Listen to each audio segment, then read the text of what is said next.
want to transition to this. Jared Goff. With Matthew Stafford, we have the receipts here at Spiro Avenue. Before anyone talked about him being, definitely traded, it was like, will he be traded? What are they going to do? The consensus, at least my followers, the people I read, was he's probably coming back. The Lions would never trade him. I said, reading the tea leaves, if you look at what both sides are saying, and I think you agreed with me at the time, he's gone. Like, he's going to ask to go. And then the next day, the day after I tweeted that out, it came out that he had requested a trade.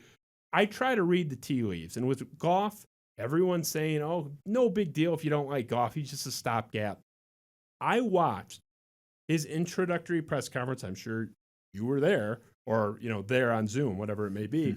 And I saw the video they posted on Twitter of him high-fiving everyone, in the offices. My sense was this is not a guy that is just here to hold the fort down for a little bit. So we'll play that clip just to have you react to that. There's three things that I think about with Jared Goff. He's tough, he's durable, and most importantly, he's a winner. He has won in this league. I love his quiet confidence. I know he's hungry. Man, we were thrilled to have this guy. So without further ado, Jared Goff. I'm excited to work with Aylin, man, as well as Brunel and the rest of the offensive staff. How's it going? How's it going? We got you, baby. Good, man. Good, man. How's it going? We got you, baby. What do you think? It's like, okay, that is not an introduction. That's not a greeting from the coaching staff. That's not an introduction by the head coach of somebody that seems like he's just here to hold it down for a minute while they draft Trey Lance and get him ready to play. I mean, what's your read on this? My read is that, I don't know if this is good or bad that I'm agreeing with you on that a little bit. I mean, look, I went into this, you go back to the fall, right? And I was sort of on that, you got to move on from Stafford bandwagon. You got to trade him. You got to do this. And I thought it was going to happen early in the offseason. And then when Brad Holmes had his press conference, I was kind of like, whoa, wait a minute. Maybe he is going to keep him. First move he makes, it's not going to happen. Stafford forced their hand. It happens. They bring Goff in. My initial thought was like, he's a bridge quarterback. And a big part of me still believes that. But when I watched that the other day, the exact same stuff, I was thinking to myself, like, wow, like they're going to roll with him this year. They're not going to take a quarterback at number 7. Now, I must throw this out that, look, this is a good year for quarterbacks in the draft, and I think there's a very real chance that one or two of those guys will be there at 7. I was talking to somebody today who he didn't think the Falcons were going to take a quarterback, and he thought maybe the Lions would have Lance or Fields or both available at 7. So I think that factors into things. I think the other thing that you have to consider, and this isn't, I don't know that Brad Holmes is thinking like this, but look, you don't think the Lions are going to be very good this year, right?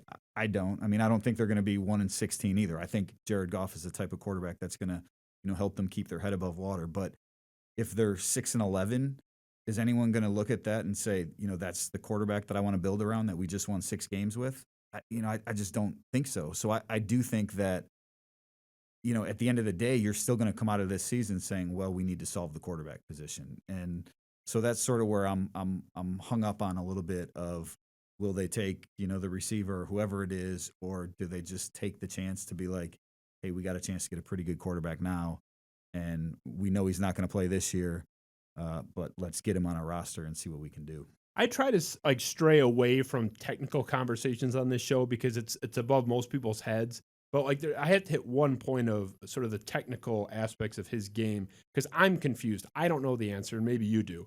I keep reading, oh, Jared Goff, you have to go heavy play action. That's what he did with the Rams. But I read the quotes from Goff, and he was like, honestly, I didn't really like the play action. I was like a shotgun in college. That's not my strength. So I keep reading like, oh, the Lions have to go play action 30 times again. They got to build this play action offense. I don't think so. That's not what he says he likes. It's not what he did his whole life before McVay. Could we not see a version of Goff we've never even seen before in the NFL? You're absolutely right about that. When people think that he would thrive in the play action because that's what he did in LA, but the story I wrote about him for when the trade became official and talking to his old college coaches and his quarterbacks coach, his private quarterbacks coach, those were the people that said no, what he thrives at, what he's best at, is sitting back and diagnosing a defense. And so. Again, I look at the Lions roster and the composition of the coaching staff, and I say they want to run the ball a lot, and play action probably fits into that mindset somewhere. That's Anthony Lynn did some of that, obviously, in Buffalo when he was calling plays. Totally different makeup of the roster. But I do think, maybe if Jared Goff is given the opportunity to sit back and process a defense, that maybe he can have a little bit more success than he had last year in LA. And if you watch him in college, which I did at the time, I haven't gone back and pulled up the tape, but I remember watching him in college. And you mentioned it, talk to anybody that knew him, his coaches there, his private quarterback coach, everybody that knows him says he's actually way better away from that play action stuff. So I think it presents an interesting, intriguing thing to watch. You don't have to have this answered yet. He's your guy this year no matter what. Yep. But I'm curious to watch, can he thrive in a different – maybe they were misusing him, which everyone, he says, he was, only so-so with McVay. He's going to be terrible with anybody else.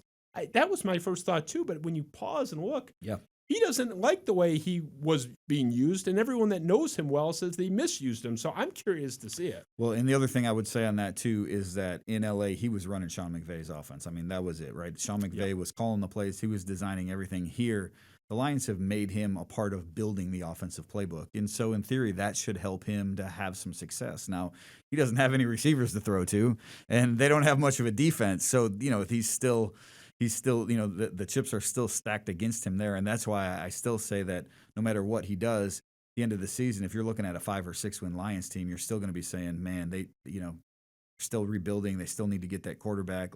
How long is that leash for Jared Goff? Depends what he looks like, though. I mean, because there were a lot of years that Stafford won somewhere in that neighborhood of games, 5, 6, 7 games. And, you always had some people that wanted him out, but very few intelligent people thought he was the problem. If Goff looks good, I think people are actually on board with this rebuild and know that he has no help. I mean, everyone knows he has no help. Yeah, Dan Campbell said, last week or whenever it was that, we don't want a free pass this year.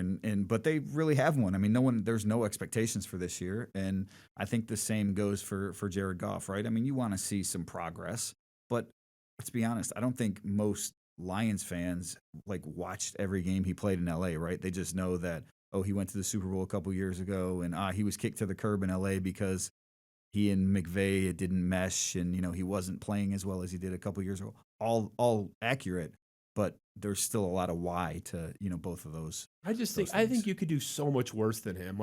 Absolutely. Do I think he's great? No, but there's so many crappy quarterbacks in this league. I actually think that. He was maybe a little bit overrated when he had his back-to-back, big years going to the Pro Bowl, maybe a little bit too hype. But now it's gone the other way where, he did slide, but guy's not trash. He might be the 13th to 16th best quarterback in the league. I mean, that's why people saying, hey, the Lions are going to be 2-15 next year, I think they're way off base because I just don't. Jared Goff's not going to allow that to happen. Before you go to another tab, please like, subscribe, and follow for more clips and highlights.